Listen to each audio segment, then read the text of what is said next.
And I'd like to introduce Wade Burris with feather growth rates of forest birds in a Hawaiian forest.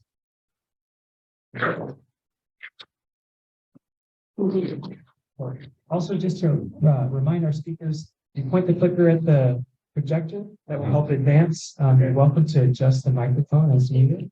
And if you could repeat the questions in the live audience so that folks on Zoom can hear them. We just don't have a portable mic, unfortunately. Okay, thanks. Okay, well, thank you. Hi, my name is Wade. I'm a volunteer at USGS at the Pacific Islands Ecosystem Research Center. And I'm going to be talking about feather growth rates for forest birds in Hawaiian forest. I'd like to thank the other people working on this project, Lily, Emma, Christina, and Evan.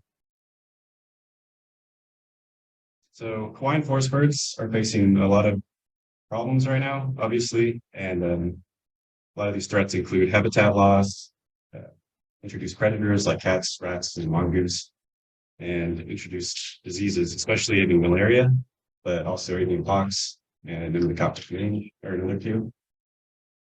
So they have a really high extinction rate, and it's important to have tools to be able to measure their condition and health so we can monitor these populations better.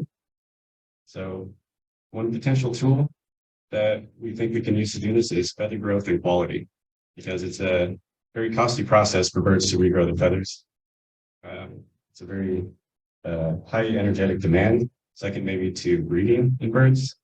And there's a number of factors that influence the feather growth, like the species, the age, the sex, their disease status, also their nutritional intake is thought to be a big factor in their feather growth.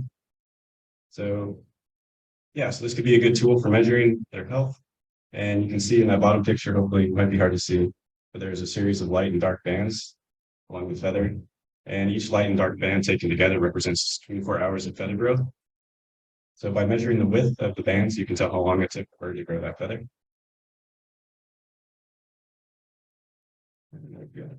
So here's our study site. It's at Idaho Ranch up in Volcanoes National Park.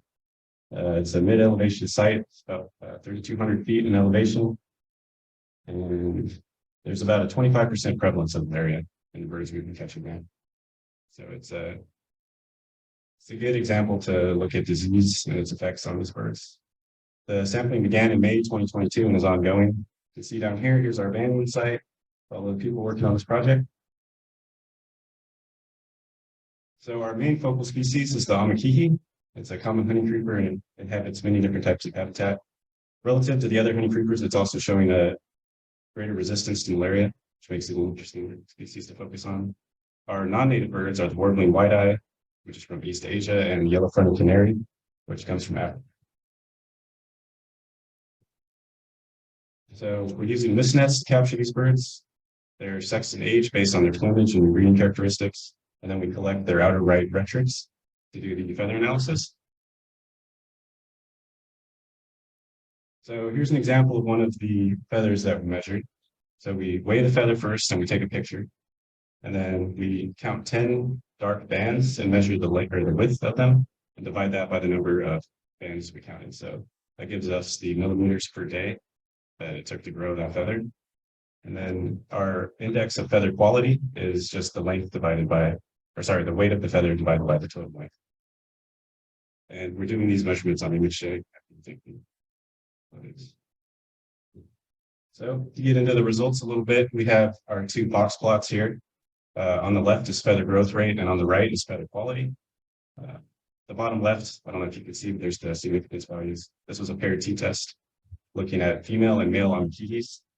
So the feather growth rate in males was a little bit higher than females, and the feather quality was quite a bit higher in males than females, which makes some sense in thinking about sexual selection, males having brighter plumages to attract females. So biologically, that does make some sense. Here we have an ANOVA looking at feather quality and growth rate between age groups in amakihi. We have our adults, subadults, and juveniles. And we found that the adults grow higher quality feathers and they grow faster than juveniles. And this could be because adults are more experienced foragers and they have higher nutritional intake than juveniles do. It's also interesting, you'd think that juveniles would want to fledge more quickly, because in a lot of places, nest predation is the most likely time for bird to get eaten, and it's important to get out of the nest as quickly as possible. But we don't see that in the native birds that we're looking at here, which may represent the lack of predators when they were evolving. Here we have our feather growth rate and quality by malaria status in Amakiki. This is another parent t-test, and we did not see any trends in malaria status of feather growth rate or feather quality. And this might be because the Amakiki do have better resistance to malaria, and they're able to manage their condition, and it's not measurable in their feathers, at least not with the metrics that we're using. It could also be because we test them for malaria at the same time that we collect the feather. So it's likely that a lot of these feathers were grown before the bird was exposed to malaria. So this would be interesting to see as we go on with this study and collect feathers from recaptured birds to see if we can pick up a trend. And finally, this was the strongest trend that we found in the data. This is feather growth rate and feather quality between our native species and our non-native species. So the native species being Amakiki and the non-native being the warbling white-eyes and the yellow-throated canaries. So the non-native species grew their feathers much faster than the native birds, and they also grew slightly higher quality feathers. And this could be because, like I mentioned earlier, the lack of predators on white and the abundance of predators on the white-eyes. So this could also present a new problem for the native birds, because they're facing predators now and they're not growing the feathers as quickly. They may not be able to molt the feathers that they lose as quickly and then escape predators.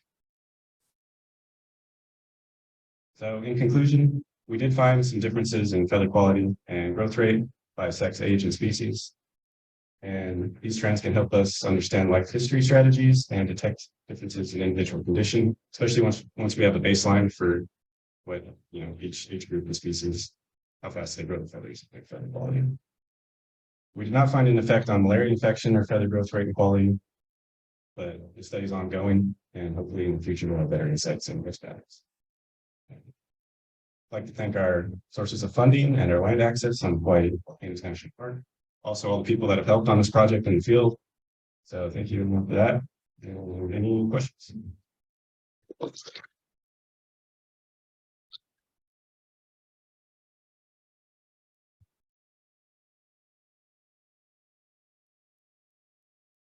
All right. Oh, yeah.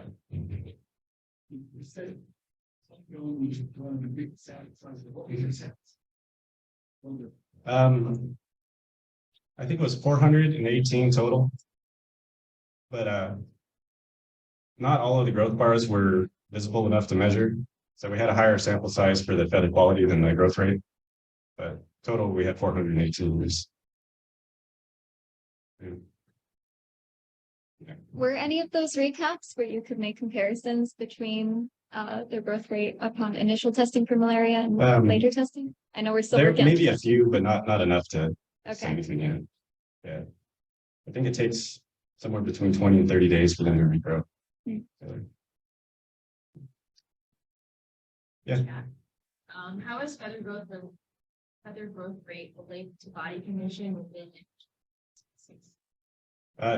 Well, it's thought to be like a metric of nutrition intake and sort of general health.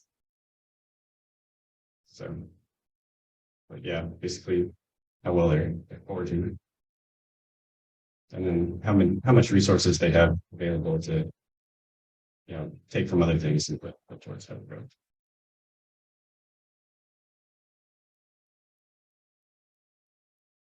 Yeah. We do the outer right tail feather just to be consistent. Yeah. And then if we recapture a bird and it's still regrowing, we won't collect another feather until it's.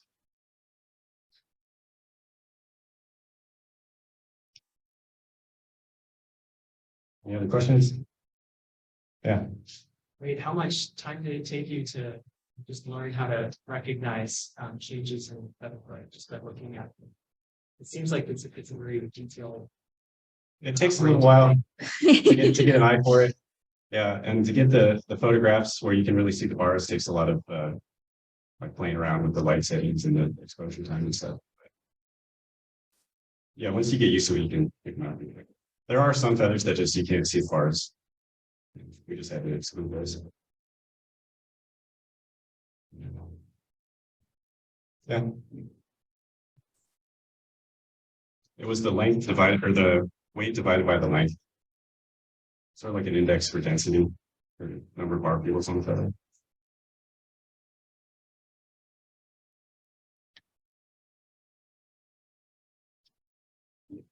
That's it. Yeah.